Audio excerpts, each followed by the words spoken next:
Realmente a glória de Deus é imensa. João capítulo 12, verso 20 a 25. Deixa eu te falar outra coisa. Eu sei que há pregadores que têm uma habilidade gigantesca, um carisma de fazer você ficar sentimental, fazer você vir às lágrimas. Acredite, não é essa a minha intenção. Eu quero a tua razão. Eu quero a tua mente. Eu quero que você ouça com a razão, que questione inclusive. Porque a emoção, as lágrimas acabam, e se a tua mente não foi convencida, ela continua do mesmo tamanho. Uma mente convencida, uma mente que se abre ao novo, jamais ela volta ao tamanho original. Então eu não quero que você chore comigo. Se você decidir, se o Espírito te tocar, beleza. Mas eu quero que você fique prestando atenção no texto e questione o texto. Nós estamos aqui para isso. E eu vou orar para que o Espírito de Deus convença você. Você vai fazer algo. Você vai orar pela minha vida. Ore por mim. E depois nós leremos o texto. E eu vou orar para ser o instrumento de Deus, para mim e para você. Amém? Vamos orar? Senhor, chegou o dia. Eu me lembro que uns 20 dias atrás, 15 dias atrás, um irmão, saindo de um monte de oração, o irmão manda uma mensagem para mim com esse texto. Eu me lembro que me impactou. Eu sabia exatamente o que ia acontecer. Eu sabia que eu viveria esse momento. E eu quero então ser o instrumento do Senhor, Pai. Que eu seja a voz do Teu Espírito. Que o Senhor use a minha vida para falar com o Teu povo. Esse rebanho é Teu, esse povo é Teu. Foi o Senhor que os comprou com o Teu sangue. Senhor, deixa eu pregar de forma simples. Me dê a simplicidade necessária. A unção necessária, Pai. Eu peço isso em nome de Jesus, o Teu Filho, nosso Senhor e Salvador. Amém? Você pode dizer amém? Olha o que diz o texto. Ora, entre os que subiram para adorar durante a festa, havia alguns gregos. E estes, pois, se dirigiram a Filipe, que era de Betsaída da Galileia, e lhe rogaram: Senhor, queremos ver Jesus. Filipe foi dizê-lo a André, e André e Filipe o comunicaram a Jesus. Respondeu-lhes Jesus: é chegada a hora de ser glorificado o Filho do Homem. Em verdade vos digo, se o grão de trigo caindo na terra não morrer, fica ele só, mas se morrer, produz muito fruto. Quem ama a sua vida perde-a, mas aquele que odeia a sua vida neste mundo preservá-la-á para a vida eterna. Palavra de Deus, palavra de salvação, né? Deixa eu te falar. Primeiro, deixa eu te dar o que está acontecendo aqui. Havia uma festa, nessa Páscoa, Jesus seria morto. Se você ler o verso 29, você vai ver que multidões ouviram o que Jesus disse. Ou seja, ele pregou para muita gente. Ele pregou para bastante gente. Muita gente. E esses gregos eram pessoas que não eram nascidas na raça judaica, não era judeu, mas se converteram ao judaísmo. Então, um judeu nasce judeu, ele não se torna judeu, ele nasce de nascimento, raça judaica. Mas esses gregos, por algum, dá-se a entender que eles é o que nós chamamos de prosélitos. Eram pessoas que foram evangelizadas por judeus e abraçaram a religião judaica. Eles não tinham os mesmos direitos que os judeus de nascença, mas poderiam clamar a Deus, o Deus dos judeus. E eles, no meio da festa, alguma coisa aconteceu que eles começam a querer falar com Deus, falar com Jesus. E eles querem, falam, deixa eu ver ele, eu quero vê-lo. E aí Deus, Jesus, ele fala algo. Imagina alguém que diz, olha, eu queria falar com você, Wagner. Dá essa impressão que você deveria falar, então, velho, o que você quer, o que eu posso fazer, quer que eu te ensine alguma coisa? Não, Jesus não fala nada. Ele quis falar comigo, beleza, então junta todo mundo, eu vou falar. E ele fala algo que é muito interessante. Ele diz o seguinte: se um grão de trigo não for lançado ao chão, plantado, e ele ali, naquela coisa, naquela cova, naquele lugar, naquela terra, não morrer, ele não produzirá um pé de trigo. Pensa comigo, a essência do grão de trigo não é fazer pão, não é fazer farinha. Nós pegamos ele e fazemos farinha, não é?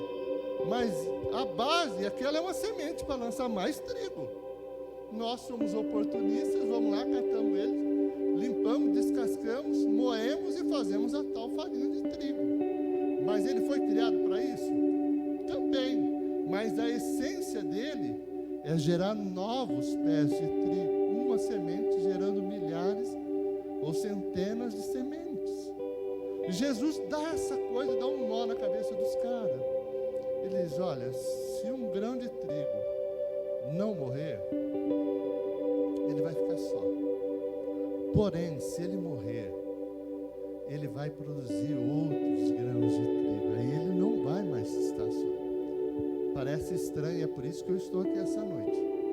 Eu estou aqui essa noite para revelar esse texto a você. Eu vim essa noite aqui com o intuito de falar sobre esse texto. Então eu quero que você preste bem atenção, que eu vou questionar durante a mensagem algumas coisas que você acha que sabe. E eu vou usar isso como base, Bíblia, só Bíblia. Eu vou questionar algumas coisas que você imagina saber, ou talvez você saiba mesmo, e com o versículo, opa, graças a Deus, eu estou no caminho certo. Hoje eu quero pregar sobre o tema, quando nada mais importa. Quando nada mais importa. Quanto vale uma garrafinha de água? 2, 3 reais? E para alguém que está 20 dias sem beber, ou 10 dias, ou bebendo um garoa, quanto pagaria? Quanto pagaria por uma garrafinha de água? Aqueles homens que morreram da família Verde lá, que chegaram a beber gasolina, quanto ele pagaria? Ele era rico. Quanto ele pagaria por uma garrafinha de água? 2.000, 3.000? Talvez a fortuna toda. Tudo que eu tenho eu te dou. Me dá água. Quando nada mais importa. Quando na vida nada mais importa. É isso que eu quero trabalhar. Para eu trabalhar isso, eu preciso te contar o que aconteceu comigo essa semana. E eu conto isso não para você, conto isso para servir de base mesmo, porque isso é realmente importante. Minha mãe, há um mês atrás, arredondando datas, ela teve um primeiro AVC. 84 anos, na festa dos pastores, para me homenagear, eu lembro dela cruzando esse caminho aqui para me dar um abraço. Estava fora do roteiro, ninguém tinha planejado isso. Foi aquilo que realmente mais me impactou. Eu ainda disse para minha esposa, olha, o que mais me impactou foi minha mãe vindo, me dando um abraço. Poucos dias depois, ela teve um acidente vascular, que fez com que ela trocasse nomes, esquecesse de nomes, falasse coisa que não era coisa com coisa. Foi para o hospital e ficou lá 5 dias.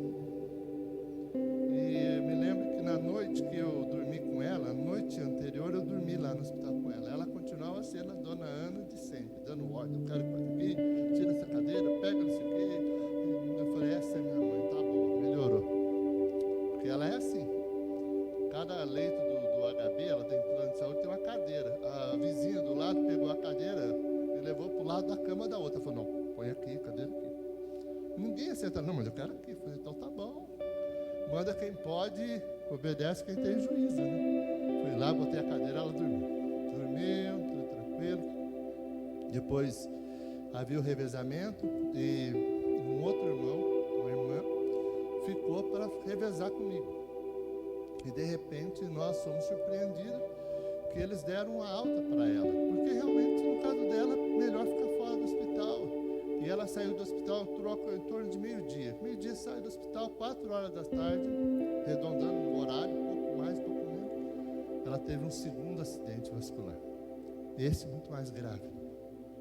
Esse, de fato, tirou os movimentos dela, fez com que ela ficasse praticamente sem movimento e tinha muito pouca percepção das coisas. Foi para a UTI e os médicos já começaram a nos preparar, que ela nunca mais seria a mesma. E aquela dor, né? Minha mãe sempre teve a mente ativa. E nos últimos dias, eles foram, olha, vamos tentar mandar ela para casa, para tratar em casa, para não ficar com tal. E beleza, aí nós começamos a nos preparar para isso. Na segunda-feira, já os médicos disseram, olha, houve uma situação, a situação dela se agravou, não vai dar mais para sair, vamos esperar um pouco. E nós já isso. Beleza, vamos estar aqui, né? Vamos ver o que está acontecendo. Mas se aproximando da quarta, os médicos disseram para nós, olha, vocês precisam fazer uma escolha. Ela vai para a UTI e vai morrer daqui 2, 3 dias. Ou ela fica no quarto e ela morrerá até amanhã à tarde. Não tem como. Isso é o que vai acontecer. Os médicos já avaliavam ela e diriam. Aí nós entramos em... Olha, vamos deixar ela no quarto. Não vamos levar para a UTI não, porque no quarto o hospital foi muito, muito solidário e deixou que as visitas pudessem vir fora dos horários, com uma maior quantidade, meio como se despedindo mesmo. E na quarta-feira, os irmãos estavam reunidos no quarto. Nós não imaginaríamos que ela morreria naquele momento. Nós achávamos que, de fato, ela iria falecer, porque os médicos disseram isso. E não havia uma luta querendo que a minha mãe vivesse, porque ela estava bem debilitada. Nós estávamos no quarto. E aí nós começamos a louvar um hino. Mas não louvamos o hino para que ela morresse. E nós louvamos o hino porque estávamos com o coração, quando falta, começamos a adorar a Deus. E aquele hino, porque Ele vive, posso crer no amanhã. No meio do louvor, quase terminando o louvor, a minha mãe nos surpreende com um suspiro muito fundo. E ela abre o olho. Ela abriu o olho, olhou todos nós que estávamos lá. Só um irmão não estava. Todos nós, os irmãos, estavam reunidos naquele momento. E aí eu grito com uma irmã que estava do lado dela. Ela abriu o olho. Eu falei, cara, dá tchau para ela, dá tchau para ela. Eu me lembro que a única coisa que eu falava, dá tchau para a mãe, dá tchau para a mãe. E nós começamos com o olhinho dela aberto, dá tchau, tchau mãe, tchau. E ela fechou o olho e morreu. Como você sabe que morreu? Porque nós tínhamos medo de que ela pudesse faltar ar. Então, nosso medo, o meu, não sei nós, pode dizer o meu, que ela tentasse respirar e não conseguisse. Mas foi ao contrário, ela pegou o ar, ela só não devolveu o ar. E aí ela fechou o olho e a cor foi mudando, e aí nós entendemos que ela tinha falecido. Naquele exato momento, havia uma atmosfera naquele quarto. Foi um místico de continuar louvando, foi uma coisa entre continuar louvando, adorando a Deus, e choro, viver aquilo, viver sua mãe partindo na tua frente, não é coisa simples. E ela lá, né? E nós chorando, adorando e glorificando. Tem uma parte do hino que diz assim: e quando enfim chegar a hora em que a morte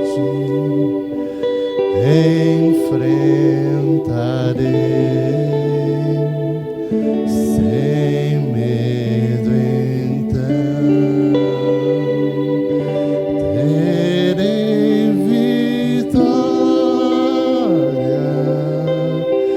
verei na glória o meu Jesus que vive está.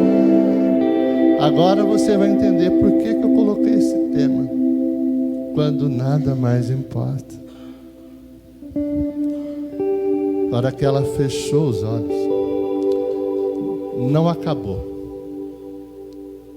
só começou. Na verdade, só começou. Só começou. O grão começou a produzir. Produzir para a vida eterna. Agora eu queria falar algo a você. Acredite, você vai passar por isso também. Jesus não voltando, todos aqui passarão. Tem noção disso? Não será quantas empresas você tem, quantas de dinheiro na conta, ou quantos carnês você tem que pagar, ou quantas pessoas você deveria ter pedido perdão ou perdoado. Nada mais importa. Eu queria que você pensasse. Eu não estou aqui para te, olha, cuidado, o inferno te espera. Não estou isso. Eu estou falando do céu, eu estou falando de salvação, tá? Não estou aqui pondo medo em você, mas é um fato. Você consegue ver que isso é um fato? E o interessante é que há pessoas que imaginam que isso é determinado por nós. Não, eu acho que eu ainda não, porque eu tenho 30 anos só, eu tenho 20. Cara, você nunca ouviu falar de alguém com 30 anos que morreu? Você nunca ouviu falar? Jovens que morreu? Quando nada mais importa. Sabe o que é olhar para alguém de frente para você, alguém que você ama, cara.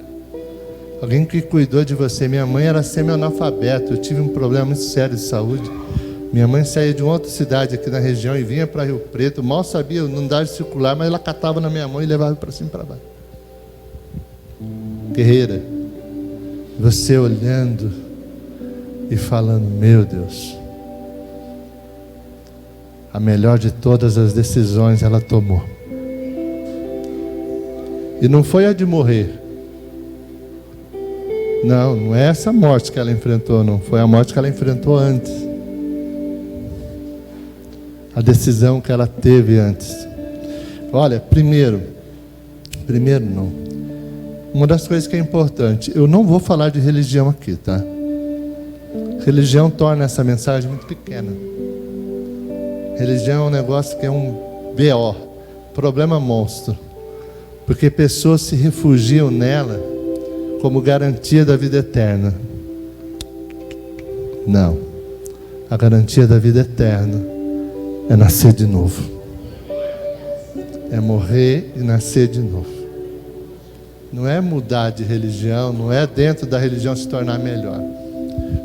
Pondo isso para você, eu queria então poder pregar o que Jesus disse nesse exato momento que ele falou, Ana, Aninha, ou você morre e nasce de novo, ou você não vai poder desfrutar desse tempo. Olha como Deus é zeloso. Uma semana antes, minhas irmãs estão aqui, minha mãe era uma pessoa que não gostava de ficar sozinha, não é verdade? Ela não gostava. E ela já chegou em casa, onde ela morava, e determinou, eu quero ser enterrado com esse vestido. É inconcebível falar isso da minha mãe, porque a mãe não gostava desse negócio de morte, não. Ela queria viver. Mas ela começou a dar ordens, eu quero isso, eu queria aquilo, eu quero esse vestido, eu quero essa coisa. Uma semana antes de acontecer, ela aqui andando entre nós conversando. O Espírito já trabalhava a vida dela. Tua carreira está acabando. Está acabando a carreira. Eu falei, a hora que eu ouvi isso das minhas irmãs, eu falei, se prepare que era o último coluna que podia. Era o convencimento dela que tinha um lugar melhor do que esse aqui. Vamos para o texto. Quando Jesus fala do trigo, olha o que a religião fala. A religião, não o evangelho. Dá uma melhorada. Dá uma polida nesse grão. Sabe aquela mulher que tem um marido que é uma bênção? E você vai falar com ela, e aí, amada, tudo bem com seu esposo? Pastor, está melhorando. Quando eu ouço isso, é um terrível. Porque esse santo não morre. Não é morrer de caixão, é morrer para essa vida. Está melhorando, queridos. Evangelho é morte para a vida e renascimento para uma nova pessoa. Ele não melhora ninguém. Ele pega alguém e faz nascer de novo. Entenda isso. Ele pega um traste, um ser humano que é uma coisa, ou é idólatra, ou é ladrão, ou é pervertido, e alguma coisa acontece, e eu vou explicar hoje, e faz essa pessoa cair em si. Ele olha para si e fala, cara, eu sou mais do que isso, eu sou mais do que um pedófilo, não é possível. Eu sou mais do que um viciado em droga. Eu sou mais do que uma pessoa que é preso para pornografia, eu sou mais que isso. Ele olha para si, não é ninguém que diz para ele, ele olha para si e fala, eu sou mais que isso, eu sou mais que isso, cara. Aí, isso é o nascer, isso é o processo. Só que o inimigo faz? Ele quer que esse grãozinho de trigo seja idolatrado, seja cuidado, seja colocado num vaso de honra. E aí você ouve os testemunhos. Há um ano eu vi no Facebook o testemunho de uma artista famosa, que diz ela que tinha se convertido. Milhares de pessoas assistiram aquilo, milhares. E eu falei, não, cara, eu vou ver se essa menina... Eu falei, vou dar uma olhada. E ela falava, eu fiz, eu vi, eu. Olha que ela, quando eu comecei a ouvir muito eu falei, cara, ela não se converteu. Quem se converte não é eu, é Deus em mim. Porque se deixar esses dias eu falei para minha irmã Clarice, se eu não matar essa coisinha que está dentro de mim todos os dias, eu vou dar problema. Quando eu vi ela falando eu falei, e as pessoas colocando glória a Deus, oh aleluia, oh não sei o que, e eu só vendo, fiquei na minha. Há um mês atrás, 20 dias, eu vi um testemunho de que ela traiu o marido, foi viver com outro cara, não deu certo, agora quer voltar com o marido. Ótimo, maravilha. Deus seja louvado, tomara que esse casamento seja reconstruído. Mas alguém que nasceu de novo não faz isso. Alguém que nasceu de novo mataria sua carne, diria não às suas vontades. Um trigo que está vivo, fora da terra, plantado, ele tem esses desejos, ele tem essas vontades. Eu quero te dizer algo que você precisa entender. Deus não quer melhorar você. Deus não quer fazer você melhor. Deus quer que você morra e nasça de novo, sob a perspectiva dele. A perspectiva dele, Gálatas 2:20, logo já não sou eu quem vive, Cristo vive em mim, e esse viver que agora tenho, vivo pela fé no Filho de Deus. Se você me perguntar, pastor, o senhor sente vontade de fazer coisa errada? Eu sinto todo dia vontade de fazer coisa errada, todo dia. E por que eu não faço? Por medo de não ser visto, de ser pego? Por quê? Por que eu não faço? Porque o meu amigo, o Consolador, o Espírito Santo já me convenceu Eu já sei o que tem do outro lado, querido. Eu já vivi o outro lado. É tudo engano, é mentira do diabo. Você precisa entender que esse processo, há um processo que precisa acontecer. Não é uma maquiagem, não é uma boa base, de uma boa marca, um bom batom que revelará quem você é. O que está dentro de você é o que revelará quem você é. Quando nada mais importar, quando na tua vida nada mais importar, você ainda ficará tendo desejo de coisas que não são legais, mas você vai olhar para a sua vida e não é a religião que vai impedir você de fazer, vai ser você mesmo que dirá: eu sou mais que isso, a minha palavra tem muito mais valor. Não. Só que para isso acontecer, você precisa saber algo. Eu tenho que te contar algo que talvez você não saiba. A religião não te conta isso. A religião fala: vem para cá, senta conosco, participa do culto, fica aqui, ou pior ainda, vira crente, vira evangélico. Aí se você virar evangélico, você tem o problema resolvido. Somos capazes de dizer: você precisa ir para a minha religião, você tem que ir para a minha. Como se a religião de alguém ou pudesse mudar alguém. Mas algo você precisa entender. Sabe o trigo? O trigo que Jesus fala. Dentro dele há uma essência que, se jogada no chão e a água vindo, brotará. É isso que Jesus está dizendo. Está vendo esse ser morto?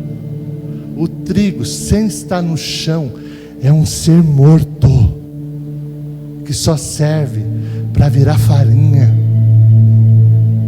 para virar comida de animal ou de ser humano. Mas dentro dele tem uma essência. É isso que Jesus quer contar para você.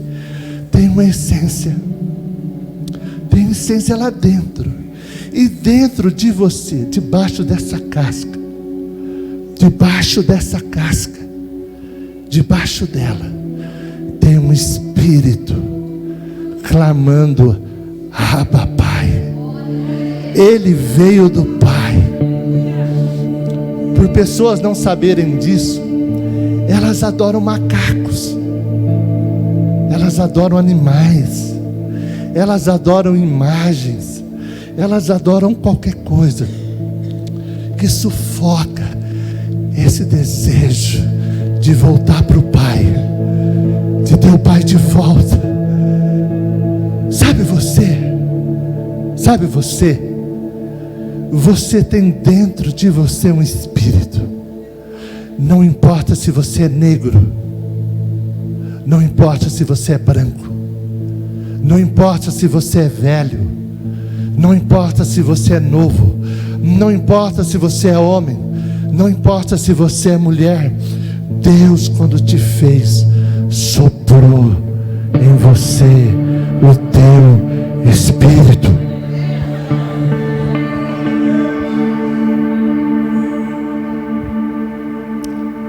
Dentro do grãozinho de trigo, dentro da minha mãe,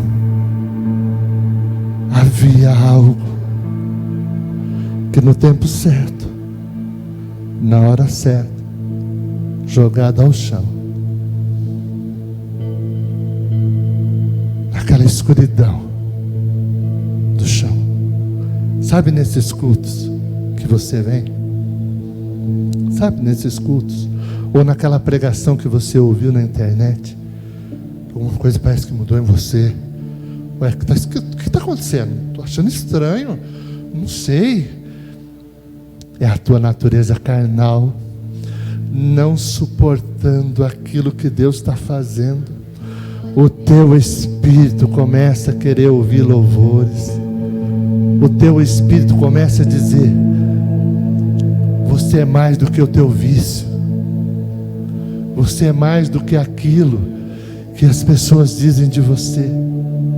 Aí alguns espertalhões E tem. Pega a religião e pega esse sentimento e fala: você vai vencer, manda ver, cara, vai dar tudo certo, compra carro, compra apartamento. Aí pega o que é lindo, meu, pega o que é lindo, nascer de novo, e quer o cara polir o trigo. E aí o trigo polido chega: olha, eu quero declarar que eu comecei na religião tal, eu não tinha nada, agora eu tenho um carro, tenho um apartamento, e você acha que na hora H, carro, apartamento, vai fazer a diferença? Quando nada na tua vida mais importa. Você acha que minha mãe, quando abriu o olho, eu acredito que ela nos viu, não é possível, por que Deus faria isso? Ela pensaria na sua casa, na sua pensão do INSS? Que isso, cara? Que isso, cara? A igreja faz isso, pule o trigo. Jesus mata o trigo. O trigo morre. O trigo morre. E é isso que eu quero dizer para você. Deixa eu te contar algo. E eu preciso te dizer.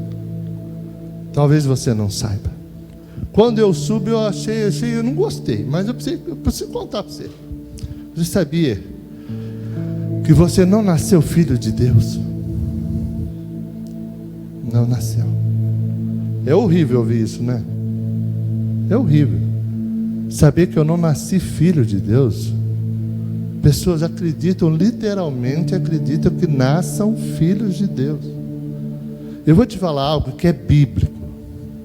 Romanos capítulo 5. Quando você nasceu, quando eu nasci, havia uma inimizade entre Deus e eu. Eu nasci sobre a sentença do pecado. Você nasceu sobre a sentença do pecado. Quem tem filhinho aí de 2, 3 anos? Ergue a mão. Quem já teve? Ergue a mão. Eles não mentem. Se perguntar: foi você? Ele fala: não, foi ele. Foi o gato. Foi você? Eles mentem descaradamente, cara. Ninguém ensina eles a mentir. Eles sentam a mão no outro neném e põem a culpa no outro neném. Não é, não? Alguém fez treinamento com isso para eles? Vou te ensinar a mentir? Dificilmente teria um pai que faria isso, não? Mas eles mentem, não mentem? Eles batem nas outras crianças, não batem? Eles fazem birrinha, você percebe que aquilo ali, não, é birra. O que você acha que é isso? É aquela natureza adâmica, que enquanto eles forem crianças, está protegido pela cruz, pela graça. Mas quando crescer, não vai só querer. Quem tem um filho um pouquinho mais velho? Nós não tínhamos saudade da época que eles tinham 2 anos? Fala sério. Melhor, né? Eles crescem os problemas. E o que é que acontece, amado? Sabe o trigo? Sabe o trigo? Esses nossos filhos, nós somos eles. E ele precisa morrer para nascer de novo. Então eu preciso te contar o que tem que acontecer e eu vou te dar base bíblica, tá? João 1, capítulo 1, verso 11. Eu vim para os meus. João 1, 11. Eu vim para os meus. Jesus falando. Os meus não me receberam. Quem? Os judeus.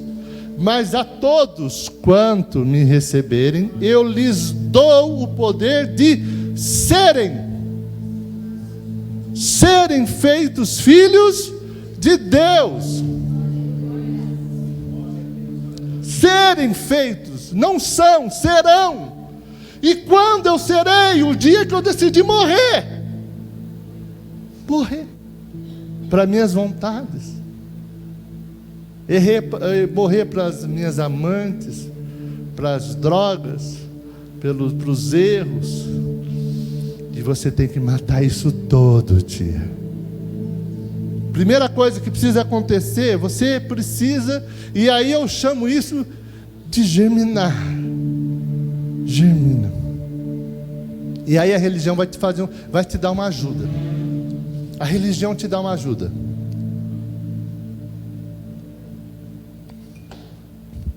Vem cá, Fran. Ó, vou dar uma ajuda. Segue essas regras. Leva aqui seu manual da igreja e faz isso, você está beleza. Ela começa a criar regras. Não pode, não pode, não pode. Isso pode, isso talvez pode. Deixa eu falar com o chefe lá, que isso aqui ainda não está definido.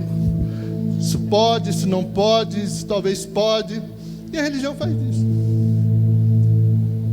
E aí você pergunta, mas você, teve um pregador, D.L. Moody, tinha um cara bêbado na praça, e ele era muito famoso. Os caras falaram assim, vai lá, pega a ovelha tua lá, porque está bêbado na praça. Ele falou, eu vou mesmo, essa é minha, porque se fosse de Cristo não estava bêbado, essa é a minha, certeza, essa é a minha. E eu vou lá buscar ele, pode deixar que eu vou buscar. Porque se nascesse de novo, sentiria de fato vontade de beber. Mas não trocaria a bebida pela companhia, doce companhia do doce Espírito Santo. Porque se eu posso ficar alegre e em paz, porque é isso que o Espírito dá, eu só decido ficar alegre, sem paz, porque é isso que a bebida dá. Por que eu faria isso? Eu preciso nascer. E aí o que acontece com esse trigo? Ele germina. E você quer ver a graça? A graça de Deus, você quer ver o mais lindo? É tipo alguém, me ensina como que eu tenho que fazer. Pastor, me dá a luz. Sabe aquela coisa da escolinha do professor Raimundo? Tinha um dos personagens lá e fala assim, captei, peguei agora eu peguei. Deixa eu te... Muitos perguntam, pastor, o que eu tenho que fazer? Se não é tornar evangélico, se não é ser crente, mas de fato é ser um filho de Deus, um cristão, um discípulo de Cristo. O que eu tenho que fazer?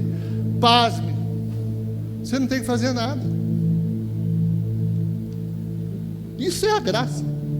Mas eu preciso te contar alguém que fez algo. Você não tem que fazer, mas alguém fez. Há 2000 anos atrás, Deus visitou nós, aceitou o teu pecado, levou o seu pecado sobre si, aceitou as suas afrontas, a sua vergonha, as suas humilhações, se fez maldito em seu lugar, pegou aquela cruz que era tua, não era minha, não era dele, nem era minha e sua, a sua e a minha cruz, e foi lá naquele lugar morrer no teu lugar. Quando aquele Deus que se fez homem aceitou a afronta, sabe o que estava acontecendo? Sabe quando se fala assim, eu ponho o trigo e faz o quê? Você não faz nada, a terra faz o resto. Você não tem que fazer nada, cala a boca, fica quieto. Não dá trabalho, fica quietinho, que vai nascer. E como que eu sei que eu nasço? Eu começo a olhar para a cruz de Cristo. Eu falo, não é possível. Mas eu tenho uma amante, alguém pode dizer, como pode? Não. Ele morreu por você. Mas com a amante, ele te amou primeiro. Antes de você se tornar puro, santo, ele te amou quando ainda você estava no erro. Ele te amou com a amante e tudo. Talvez aquela que teve um marido, perdeu para a amante, falou, não, amante não é possível, também amou a amante, você não acredita. Amou a amante. E aí, aquela cruz, quando eu enxergo ela, e vejo quem eu sou, e saber que lá era o meu lugar, que o inferno me esperava, que eu não nasci filho de Deus, eu me torno filho de Deus, por uma decisão minha, por uma decisão sua. Quando isso acontece, o constrangimento, sabe aquele cara que sairia com a amante? A preocupação dele era escapar dos olhares dos outros e da mulher, né? Agora, se ele está no mais profundo abismo, Deus está lá no mais alto céu, na montanha mais alta, Deus está. E aí brota nele um sentimento, cara. Não, eu sou mais que isso. Eu sou mais que isso. Eu sou mais que isso. Ninguém, absolutamente ninguém, exceto aquele ser, aquele espírito que está dentro dele, começa a guiar seus passos. E essa carne, as minhas vontades, começa a ser subjugadas, uma a uma. Aí alguém grita aqui: eu não acho justo. Eu nasci de novo, eu fui adotado como filho de Deus, e alguém pode gritar bem alto: eu não acho justo. Você acredita que nem eu? Mas se é Ele quem nos justifica, o que você pode falar? Romanos 8 diz: se é Cristo que pagou o preço por você, que te justifica, quem pode intentar acusação contra os eleitos de Deus, se é Cristo quem te justifica? Quem pode? É a graça, meu amado, é a terra. É a terra, é a terra. Sabe a hora que Jesus falou: põe aqui essa semente, põe. Ela começa a germinar. Germina. E aquele ser estranho dá origem à vida. E aí você não vai acreditar. Logo você se apaixona pela palavra, se apaixona por Cristo. Estava hoje no supermercado. Falei: não vou comer nada, não vou fazer nada não. Passei lá, sabe aquelas coisas de gente que não quer fazer comida? Comprei umas marmitas e tal. Aí a moça estava terminando o turno dela. Aí a moça falou assim: pode ir embora, já terminou o teu culto. Ela soltou: glória, aleluia. Eu falei: essa aqui conhece. Deu um glória, aleluia, porque estava acabando o turno dela. Aleluia, foi glória. Eu falei, quase que eu falei: glória mesmo, querido. Louvado seja Deus. E aí essa pessoa nasce. Dá para sacar o que é evangelho? Dá para sacar o que Jesus está fazendo? Se você me perguntar o que eu tenho que fazer, cara, morre. Não dá trabalho não, morre logo. Posso dar uma ajudadinha? Quer que eu participe de uns ministérios? Quer que eu vou ler a Bíblia 10 vezes por dia? Não, pensa na cruz, meu amado. Pensa no ser insignificante. Olha só, nós somos realmente figuras. Nós todos somos figuras. Alguém ousaria ficar de pé e dizer assim: pode pôr tudo que eu penso nesse telão aqui, que eu passo tranquilo. Que eu pensei nas últimas 48 horas. Imagina se passasse aqui o que você pensou nas últimas 48 horas. Nós não somos umas figuras? É uma coisa de louco nós. E o que você precisa fazer, querido? Deixa Deus fazer na tua vida. Escapa da religião, deixa Deus fazer na tua vida. Deixa Deus fazer, continue ouvindo a palavra, continue ouvindo a mensagem. Teve uma coisa que eu decidi fazer. Antigamente eu gostava muito de escutar música esquisita, sabe? Porque eu era um cara esquisito, gostava de música esquisita. Uma das coisas que eu comecei a tomar a decisão, falei: cara, eu vou parar de ouvir essas músicas, porque elas estão me influenciando.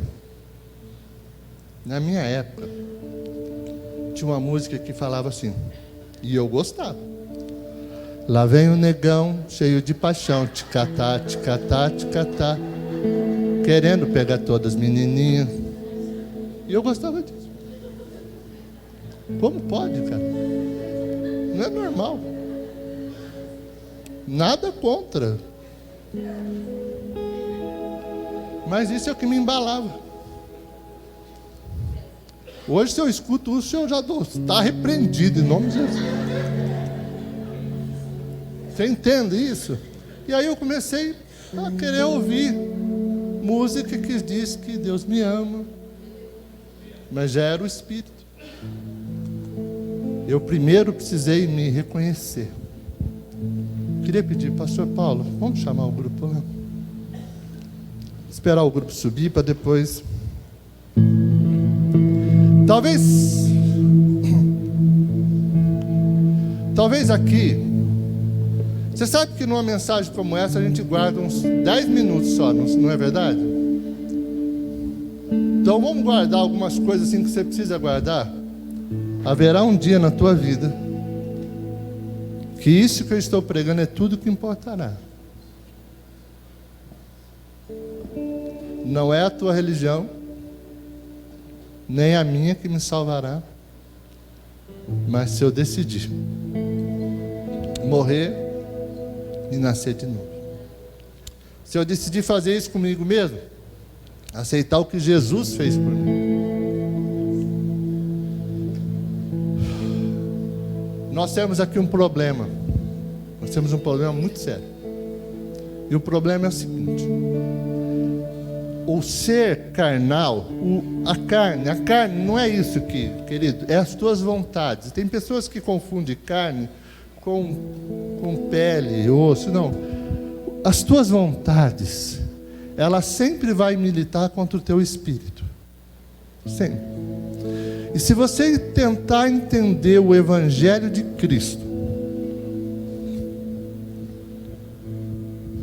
como sendo um ser carnal, você nunca vai conseguir compreender. Mas eu quero te ajudar. Alguém aqui peca? Ergue a mãozinha.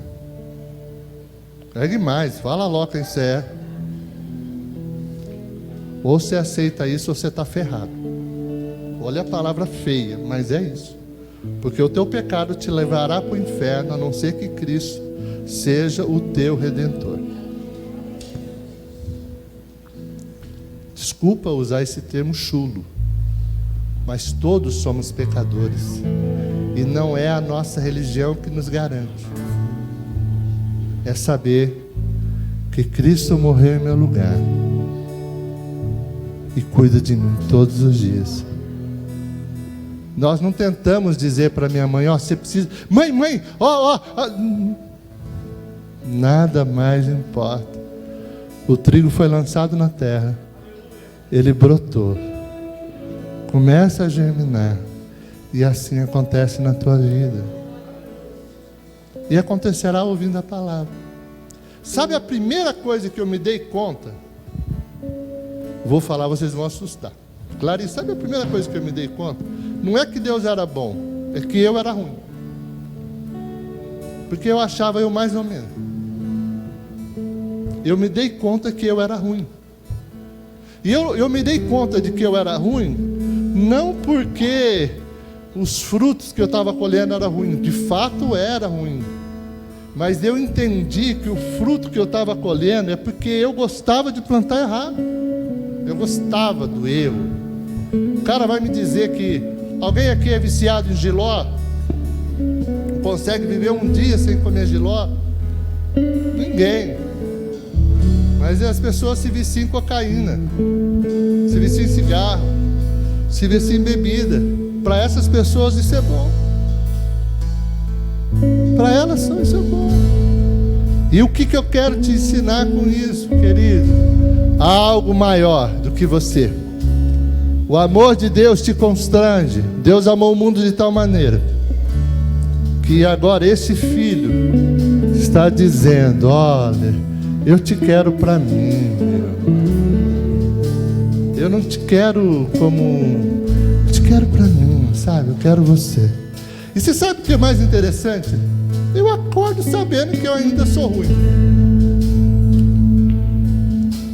Mas eu acordo sabendo que o amor de Deus por mim me constrange. E há 15 anos eu vivo isso. 16 anos eu vivo esse doce toque do doce Espírito Santo. Quando nada mais importa, cara, você vai ficar nessa ainda, meu. Não reduz tudo que eu te preguei a uma religião. Não reduza isso.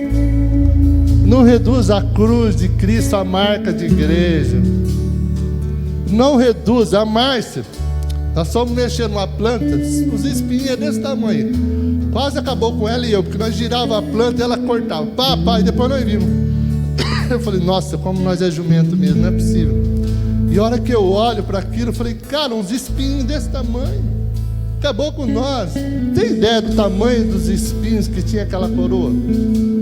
Que Cristo foi colocado sobre ele. E ele aceitou calado. Porque foi para isso que ele veio. Para que você pudesse morrer, nascer de novo e viver a vida glorificando a esse Deus, não como um evangélico fanático, como um filho amado de Deus. Top, né?